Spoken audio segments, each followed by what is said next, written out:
কফির ডাঁটা না ফেলে দিয়ে নিরামিষ দিনে এভাবে চচ্চড়ি করে নাও। এখানে কফির ডাঁটা নিয়ে নিয়েছি, ভালো করে ধুয়ে পরিষ্কার করে নিয়েছি। এবার দেবো সেদ্ধ, ভেতরে কিছুটা কফির ডাঁটা দিয়ে দিয়েছি। এবার এগুলো দিয়ে ভেতর অল্প পরিমাণে নুন দিয়ে সেদ্ধ করে নেব। আর এদিকে বাটিতে নিয়ে নিলাম সর্ষে আর পোস্ত বাটা। পোস্ত এখানে শুকনো গুঁড়ো করা ছিল, সেই পোস্ত আমি দিয়ে দিলাম, দিয়ে একসাথে পেস্ট করে নেব সর্ষে আর পোস্ত। এখানে সবজি কেটে নিয়েছি, আলু, কুমড়ো, বেগুন, আর এখানে হচ্ছে ফুলকপির ডাঁটা সেদ্ধ করে নেওয়া হয়েছে। এখানে দিয়ে দিচ্ছি কড়াইতে সর্ষের তেল, গরম হয়ে গেছে, দিয়ে দিলাম কালো জিরা ফোড়নে। এবার সবজিগুলো এক এক করে সব দিয়ে দেবো।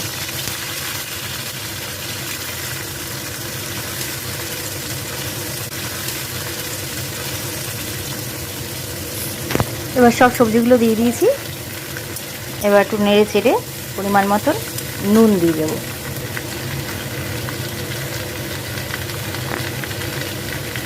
দিয়ে দিলাম পরিমাণ মতন নুন।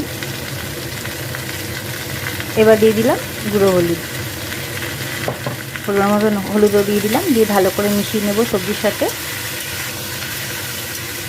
নিয়ে অল্প পরিমাণে নাড়াচাড়া করে নেব। নিয়ে দিয়ে দিলাম কাঁচা লঙ্কা বাটা।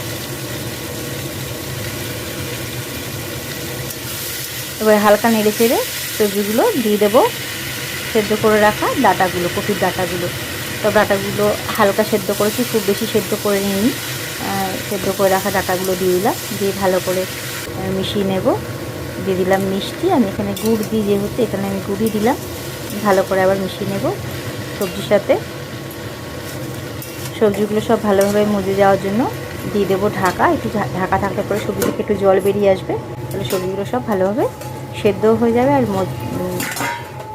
দেখো সবজিগুলো সব মোটামুটি মজে জল বেরিয়ে এসছে সবজি থেকে। এবারে আমি এদিকে পোস্ত আর সর্ষে আর পোস্ত বাটাটা দিয়ে দিলাম। পোস্ত বাটা দিয়ে একটু নাড়াচাড়া করে দিয়ে দিলাম ধনেপাতা কুচি। আমার চচ্চড়িটা রান্না হয়ে গেছে, এবার আমি নামিয়ে নেব। ধনেপাতাটা ভালো করে মিশিয়ে নিলাম,